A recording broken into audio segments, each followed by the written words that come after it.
For the almost 60,000 Belizeans who are making just $3.30 per hour. This is no laughing matter. And Madam Speaker, when you strip it down to the real, when you get down to the bottom of it, this issue of a minimum wage that is below a living wage means early and premature deaths for a lot of people. Because the truth of the matter is, a lot of people who are on minimum wage can't really afford to buy healthy food.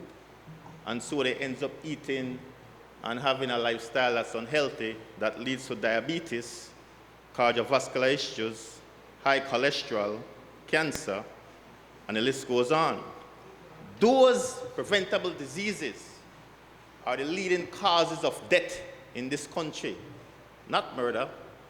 Hundreds upon hundreds of Belizeans die needlessly each year because of these preventable diseases. And a lot of these people who die are in their early 40s, early 50s. That should not be happening in our country. The truth of the matter is, Madam Speaker, we should check the profile of these people who are dying needlessly every year and see what are their income, if they have any. And I think that will tell a very serious picture. A minimum wage below a living wage means low educational output. Imagine living in a room with your siblings and having to study in that room, a cramped room.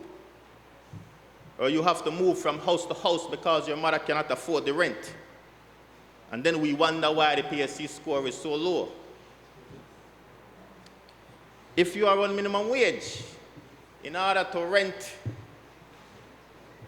a house, a decent two-bedroom house, you're looking at $300, $350, maybe more each month.